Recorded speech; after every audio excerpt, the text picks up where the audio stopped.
예, 오늘 우리에게 주신 하나님의 말씀, 이사야 53장에 있는 말씀을 우리 함께 나누며 하나님의 사랑, 하나님의 은혜를 함께 나누기를 원합니다.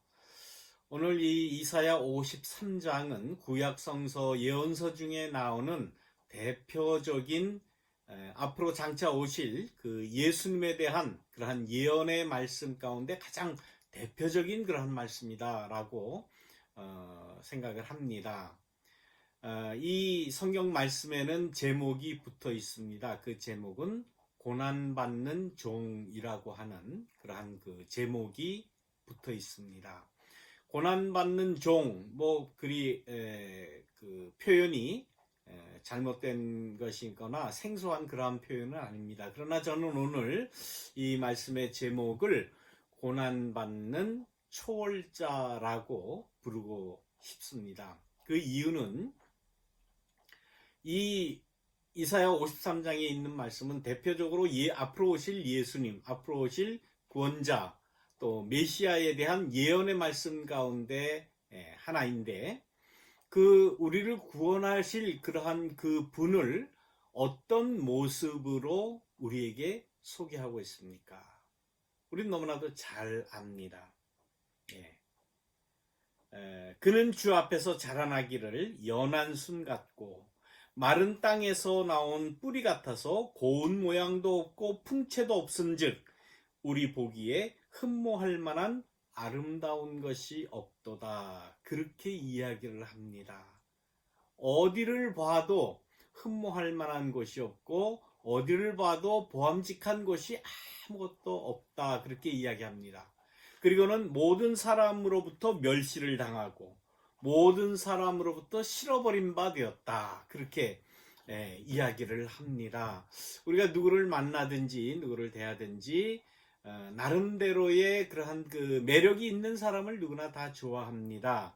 어딘지 모르게 다시 한번 보게 되고 어딘지 모르게 끌리는 면이 있고 그것이 꼭 외모나 얼굴이 잘생겨서가 아니라 그 사람에게서 끌리는 어떤 매력적인 사람을 끄는 관심을 집중시키는 그러한 것이 있는 사람들을 우리는 다 좋아합니다. 온 인류를 구원했다라고 하면 적어도 그 생긴 모양새나 그 풍모나 이런 것을 다 떠나서 그의 그 삶에서 우러나오는 그러한 매력적인 그러한 모습이 있어야 되지 않겠습니까? 물론 예수님의 그러한 살아가셨던 예수님의 삶의 모습이나 예수님의 행태나 거기는 분명 온 인류가 흠모할 만한 그러한 모습이 있습니다. 그래서 역사적으로 온 인류가 예수님을 믿고 의지하고 나의 구주라고 나의 모든 것을 주님 앞에 바친다고 그렇게 예수님을 믿고 따르고 그렇게 합니다. 그러나 오늘 그 예수님에 대한 그 예언의 말씀 가운데는 그런 모습을 전혀 예고하지를 않아요. 흠모할 만한 것이 없고 봐줄 만한 어느 한 구석도 없다라고 그렇게 이야기합니다. 누구에게나 다 실어버린 바 되었다. 참 얼마나 그 비참한 그러한 그 이야기입니까? 우리 인간들 가운데도 많은 사람들로부터 요즘 뭐 젊은이들 가운데는 그런 말 우리가 다 잘 알죠. 뭐 왕따를 당한다든가 다 집단 따돌림을 당한다든가 하는 그러한 그 모습들이 그러한 그 예들이 많이 나옵니다. 그 본인은 얼마나 괴롭겠습니까? 누구에게도 인정받고 누구에게나 매력적인 그러한 모습을 보여서 호감을 주고받을 수 있다면 얼마나 좋겠습니까? 그런데 그렇지 못한 그러한 그 따돌림을 당하는 사람들은 심지어는 극단적인 선택을 하는 경우도 많이 있습니다. 이것만큼 괴로운 게 없어요. 그 사람이 가진 것이 그 뭐 아무리 없다고 해도 혹 아무리 많다고 해도 다른 사람에게 이렇게 따돌림을 받고 또 그 매력적인 그러한 모습을 보이지 못하고 다른 사람이 한다라고 하면 그것만큼 괴로운 것이 없습니다. 그런데 오늘 이사야 53장에 나오는 이 본문의 말씀에 의하면 앞으로 오실 종은, 하나님의 종은, 이 하나님의 종이라고 하는 이 존재가 앞으로 메시아, 구주라는 그러한 분임에도 불구하고 그분에 대한 예언 가운데는 너무나도 야박한, 너무나도 좀 서운한 그러한 모습으로 우리에게 소개가 되고 있지 않습니까? 아마 개인적으로 볼 때는 큰 마음속에 아쉬움과 우리 한국적인 정서로 표현한다면 그 많은 한을 가지고 있을 겁니다.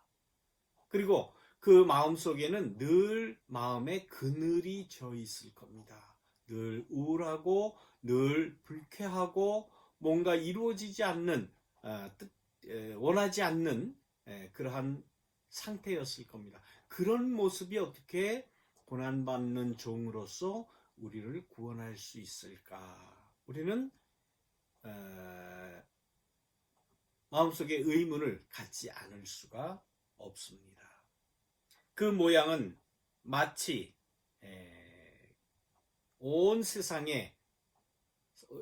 사람들의 죄를 짊어지고 희생당할, 제사에 희생당할 그러한 양과 같은 그러한 아주 애처로운 그러한 모습입니다.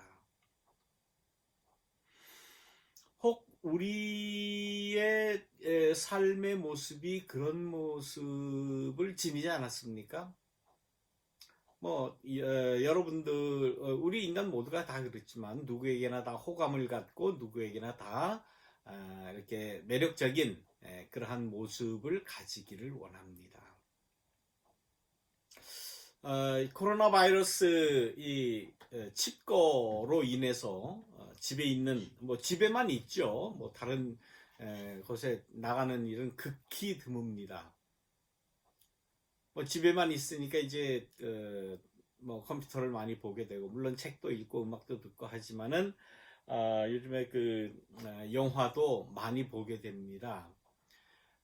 지난 주 중에 보니까 제 유튜브에 갑자기 한국 영화 한 편이 떴습니다. 오래된 영화입니다. 무려 93년에 만들어지고 개봉된 그러한 영화 가운데 여러분도 아마 다 아실 겁니다. 서편제라는 그러한 영화가 갑자기 떴어요. 그래서 이거 난 본 영화고 어느 정도 그 내용을 다 내가 알고 있는데 한 번 더 보자. 그래서 보기를 시작을 했습니다.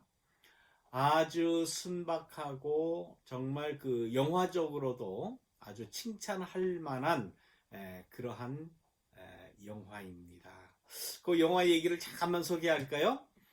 예, 그 영화에 보면은 주인공이 유봉이라고 하는 떠돌이 소리꾼이 있습니다. 그러니까 판소리, 창을 동네마다 돌아다니면서 잔치집이나 이런 데 하다가 그것도 여의치 않아서 이제 약장수들을 쫓아다니면서 약을 팔기 전에 사람들을 모으기 위해서 장터나 이런 데서 판소리를 하고 소리를 하는 그러한 유봉이라고 하는 사람입니다. 그야말로 근본이 없는 사람이죠. 가정도 없습니다. 누가 그 부모인지, 누가 그 가정을 이루고 있는지 없어요. 그런데 그 일찍이 부모를 잃은 어린 여자아이를 하나 데리고 다닙니다. 아마 측은한 마음에서 부모가 일찍 죽은 이 여자아이를 데리고 다니면서 그러한 그 소리를 하는 사람입니다. 어느 마을에 떠돌아 다니다가 그 마을에 사는 그 마을의 여인네, 과부를 알게 됩니다. 그 과부는 말 그대로 남편이 없고 남자아이 하나를 키우고 있었습니다. 그러니까 과부와 호레비가 서로 만난 겁니다. 이 호레비는 자기 딸은 아니지만 딸과 같이 데리고 다니는 어린 송화라고 하는 어린 여자아이가 있고, 그 동호라고 하는 그 어린 아이를 두고 남편을 잃은 이 여인이 만났습니다. 따지고 보면 다 관계가 없는 사람들이죠. 그래서 그 마을을 떠나서 이제 우리 떠돌아다니면서 같이 살자라고 그 마을을 떠났고, 급기야는 새로 아이를 임신을 했는데 그 아이를 낳다가 그만 그 동호 엄마가 새로 맞이한 그 여자가 아기를 낳다가 죽어버립니다. 그러니까 이 유봉은 자기가 데리고 다니던 여자아이 송화와 또 그 어쩌다 만난 그 여인의 아들아이인 동호 둘을 이제는 거둘 형편이 되었습니다. 근데 이 유봉은 다른 재주는 없습니다. 오로지 그 소리 내는 것에만 집중을 하는, 그래서 나름대로의 그 판소리에 대한 고집을 가지고 있는 사람이에요. 그래서 딸과 같이 딸로 여기고 있는 그 성화에게는 그 소리를 가르치고 또 새로 데리고 다닐 수밖에 없는 그 동호에게는 북을 가르쳐 줍니다. 어린 아이들이 하나는 북을 치고 하나는 소리를 하면서 그 아버지로 삼고 있는 그 유봉과 함께 떠돌아다니면서 이 장터 저 장터 또 이 잔치집 저 잔치집 가다가 나중에는 약장사 약을 파는 그 전에 잠깐 소리를 하고 점점 가세랄 것도 없지요. 떠돌아다니는 사람들이 뭐 집이 있습니까? 뭐 점점 살기가 힘들어집니다. 아이들은 점점 큽니다. 아이들이 이제 점점 커서 이제 뭐 요즘 말하면 한 고등학교 졸업할 때쯤 되니까 이 동호라고 하는 그 아들 아이가 반항을 하고 집을 나가버립니다. 떠나가 버립니다. 자기 진보딸이 가지고 아버지를 떠나서 어디론가 가버립니다. 그 다음에 이 아버지는 송화라고 하는 자기가 먼저 거둔 그 딸에게 소리를 가르치면서 혹이나 이 송화도 떠나가지 않을까? 나를 떠나가지 않을까? 그러면 나는 이 소리를 누구에게 전수하고 누구에게 가르치고 이 소리를 계속할까? 그 걱정만 하는 거예요. 그러다가 한 가지 방법을 생각해냈는데 이 여자아이 딸같이 여기는 이 여자아이의 눈을 멀게 합니다. 보약이라고 속이고 그 안에 부자라고 하는 그 약초를 넣어서 끓여가지고 그 부작용으로 송화의 시력을 잃게 만듭니다. 그 이유는 두 가지였습니다. 한 가지는 눈을 잃으면, 시력을 잃으면 이 송화마저 나를 떠나는 일은 없을 것이다. 그리고 더 중요했던 그러한 이유 중에 하나는 이 아이에게 눈을 멀게 해서 그 아이가 한을 품게 되면, 마음속에 그 한을 가지게 되면 소리가 더 아주 애절하고 간절한 소리를 낼 수 있다고 하는 나름대로의 그 소리에 대한 철학을 이 유봉은 가지고 있었던 겁니다. 결국은 자기 딸과 같은 아이의 시력을 잃게 만듭니다. 장님으로 만들어 버립니다. 장님으로 만들었으니 아버지를 떠날 수도 없고 아버지 말을 안 들을 수도 없고 영락없이 아버지로부터 소리를 전수받을 수밖에 없는 겁니다. 그 동호가 배다른 동생이죠. 뭐 배다른 그것뿐만 아니라 뭐 다 관계없는 애지만 어렸을 때부터 같이 북을 치고 소리를 했던 그런 관계니까 이 동호가 떠난 다음에 이 송화도 마음속에 많은 갈등이 있었습니다. 나도 이래가지고 이 밥이나 먹고 살 수 있을까? 뭐 학교 공부라고 하는 건 아무것도 받은 것이 없죠. 그러나 이제는 눈이 멀었으니 달리 할 것이 없습니다. 그래서 아버지에게 소리를 배우기 시작을 합니다. 그러면서 장님이 되었고 아무도 자기를 봐주는 사람도 없고 자기가 혼자 독립을 할 수 있는 그러한 형편도 안 되고 열심히 하다 소리를 배웠다기보다는 그 마음속에 있던 그 한이 그 소리에 묻어 나오기 시작했다는 겁니다. 그때에 이 유봉은 그 송화에게 그런 이야기를 합니다. 이제는 내가 내 한을 소리에 담을 수 있을 경지에 왔구나. 그런 이야기를 합니다. 우리가 생각할 때 그 어린 시절에부터 엄마 없이 자랐을 거고 또 아버지 밑에서 그야말로 구박 아닌 구박을 받아가면서 질책을 받아가면서 매일같이 야단을 맞아가면서 소리를 배우는 그 아이의 입장에서는 그 마음속에 이루 말할 수 없는 한이 쌓였을 겁니다.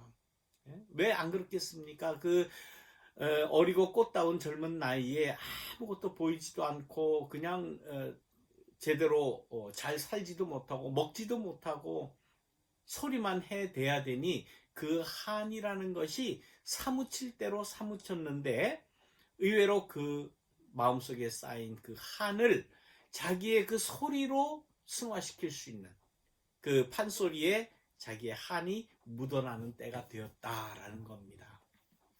그때에 이 유봉 아버지가 그 송화에게 이야기합니다. 이제는 너의 그 마음속에 있는 그 원한, 나를 얼마나 원한을 가지고 나를 받겠느냐. 그런데 네가 가지고 있는 한, 또 나에 대한 원한, 이런 것을 넘어서는 소리를 해야 된다. 라고 유언과 같이 마지막 이야기를 하고 이 유봉도 영양실조로 또 병으로 죽게 됩니다. 이제는 다 떠나고 이 송화만 남았습니다.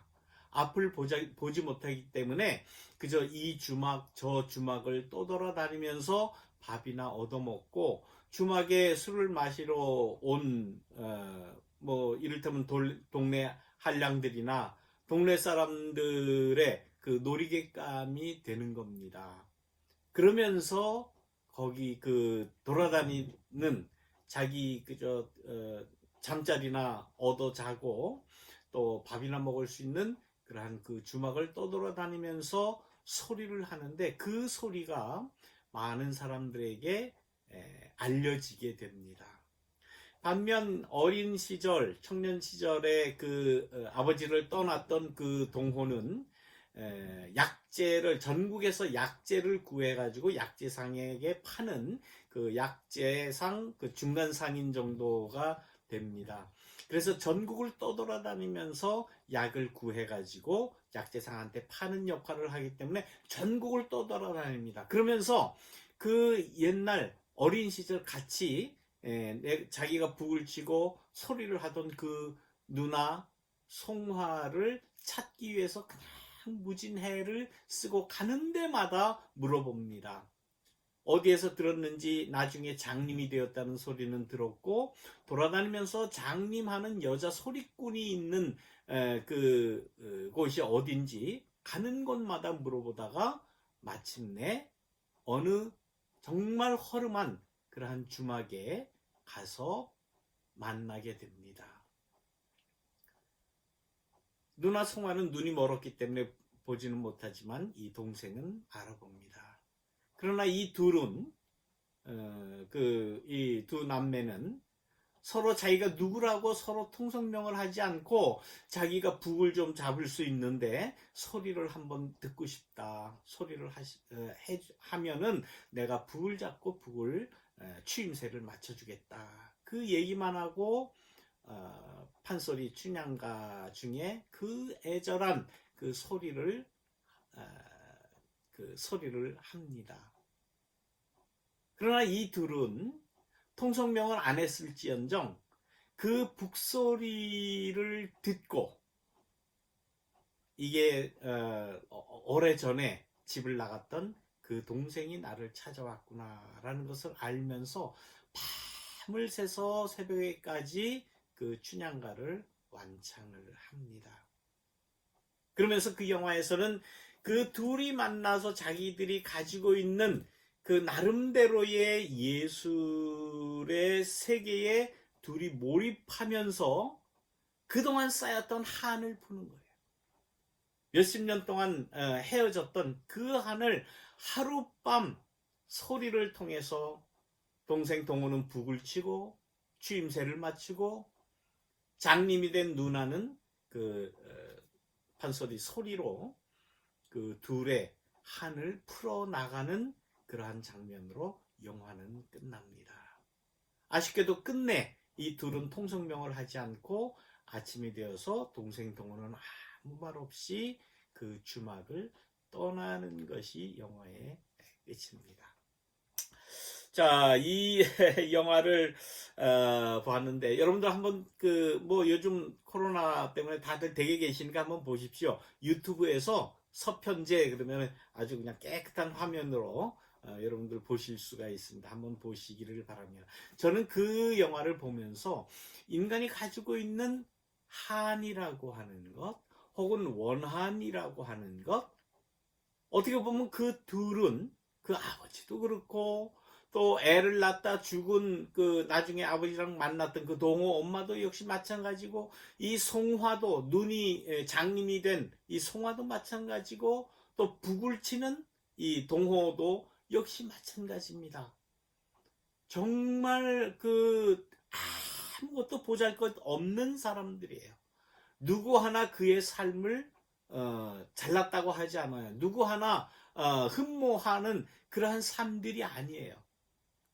그러나 그들이 모여서 한 평생을 살아가면서 만들어낸 그러한 스토리와 결국은 그래도 자기들이 가지고 있는 이 소리라고 하는 것을 통해서 마지막에 그 삶의 한을 풀어내는 그러한 모습이 얼마나 아름다운 모습인지 모르겠습니다.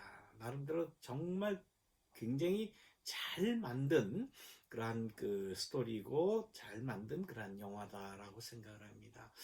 그것을 그 보면서 저는 이 고난받는 종 예수님에 대한 그러한 그 상상을 이렇게 연결시킬 수가 있었어요.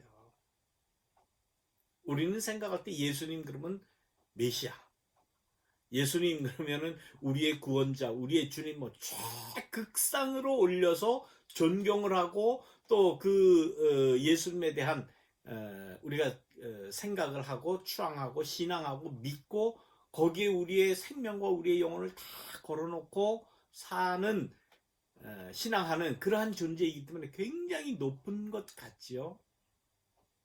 그러나 구약 이사야 53장의 예언의 말씀은 그렇지가 않은 거예요. 어느 누구 하나 흠모하는 사람이 없다. 누구에게나 다 잃어버린 바 되었다. 우리는 너무나도 잘 알지 않습니까? 한때 선풍적인 갈릴리에서 인기를 끌고 많은 사람들에게 하나님의 나라를 선포하셨지만은 그러나 예수님 끝까지 따른다고 뭐 찰떡같이 약속을 했던 제자들도 다 도망가 버리고 아무도 그를 따르지 않는 어떻게 보면 다 묻혀버리는 그러한 삶을 살아간 것 아닙니까?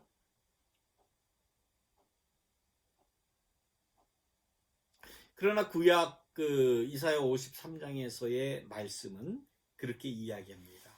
그가 질고를 받은 것, 그가 슬픔을 당한 것, 우리는 그가 잘못해서 자기가 못나서 그런 것이다 라고 생각한다는 거죠. 그는 징벌을 받아서 하나님 앞에 맞으며 하나님께 고난을 당하는 거다. 자기 잘못이다. 자기 능력이다. 자기가 매력이 없어서 그러고 자기가 누군가 사람에게 그 주의 관심을 받을 그러한 건덕지가 없으니까 그렇게 된 거 당연하다라고 우리 모두는 다 그랬다는 거죠.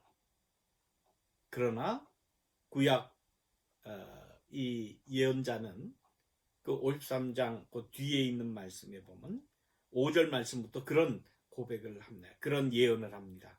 그가 찔림은 그가 왜 그렇게 찔리고 채찍에 맞고 죽음을 당하고 피 흘리고 십자가에 달려서 모욕을 당하고 실어버린 바 되었느냐? 그 이유가 뭐냐? 우리의 허물 때문이다. 내 죄악 때문이다.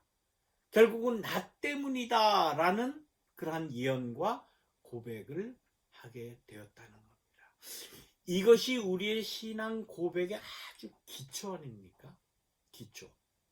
예수님이 왜 십자가에 달려 죽었습니까? 우리는 그냥 모르겠어요. 막연하게 그냥 그렇게 지금까지 배웠으니까 그렇게 이야기하니까 우리의 죄 때문에 나를 용서해 주시기 위해서 나 구원해 주시기 위해서 했습니다라는 기계적인 그러한 고백을 혹 하는지 모릅니다. 그러나 그 고백이 잘못된 고백이 아니에요.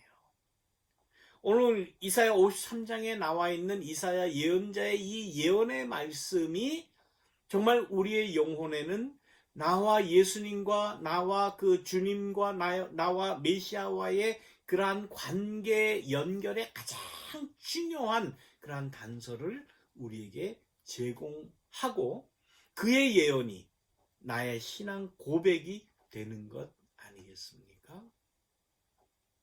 예수님의 그 십자가 달림, 예수님도 정말 한이 맺혔다면 맺힐 대로 맺힌 분 아니에요. 세상에 그런 분이 어디 있어요?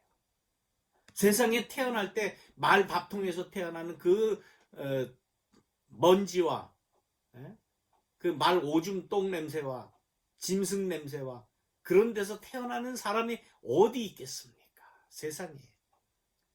태어날 때 그렇게 박복하게 태어났으면 죽을 때라도 좀 제대로 온전하게 죽어야 되는 거 아니에요? 죽을 때 그 모습이 뭡니까? 정말 인간이 가질 수 있는 그 원한의 최대의 극치로 예수님은 탄생을 했고 그 삶을 살아가셨고 죽을 때도 십자가에 달려 죽었어요. 그렇게 태어나기를 원하는 사람, 그렇게 죽기를 원하는 사람 세상에 아무도 없을 것입니다. 그러나 그러한 원한, 이러한 것들이 나중에는 모든 사람이 그 예수님에 대한 삶의 행태, 그의 말씀, 그의 정신, 그의 사상, 그가 가지고 있는 삶의 의지 이런 것을 볼 때에 이것은 내가 가야 할 길이다 라고 우리가 지금 다 고백하고 예수님을 믿는 거 아닙니까? 원한이 맺히는 한의 그러한 삶이지만은 이러한 삶이 가치가 있는 가장 고귀한 삶이다 라고 우리가 지금 다 고백하는 것 아닙니까? 우리 가운데 나름대로 다 지나온 세월 마음속에 원한이 있고 그늘이 진 사람들이 많이 있을 겁니다. 이거는 누구에게도 얘기를 못해요. 자기가 다 가지고 있는 거예요. 그 뭐 잘났다고 뭐 흠모할 만한 거라고 여기저기 가서 얘기하겠습니까? 얘기 안 해요. 얘기 안 해도 좋습니다. 그러나 그것이 내가 가지고 있는 내가 가지고 있는 고민, 내가 가지고 있는 이 열등감, 이 괴로움, 이런 것도 그 원한을 넘어설 수 있는 그러한 삶이 무엇일까? 이 원한, 이 괴로움, 이 한을 뛰어넘을 수 있는 그 무엇이 뭔가 우리는 예수에게서 찾는 거죠. 예수님의 삶을 통해서 예수님의 태어남과 그의 살아가심과 그의 십자가 달리심과 부활하심, 이 예수님의 이 복음의 말씀에 의해서 내가 가지고 있는 한도, 내가 내 마음속에 품고 그 누구에게도 이야기할 수 없는 이 괴로움도 예수님의 삶과 같이 그 무엇을 위해서 쓰여질 수 있는 그 한과 원한을 뛰어넘을 수 있는 가능성을 우리는 신앙 안에서 찾는 겁니다. 나름대로 그 신앙을 찾아가시기를 바랍니다. 여기에 우리의 구원이 있습니다. 말씀 기억하시면서 묵상기도 드리시고 헌금을 위한 기도 함께 드리겠습니다. 기도하겠습니다.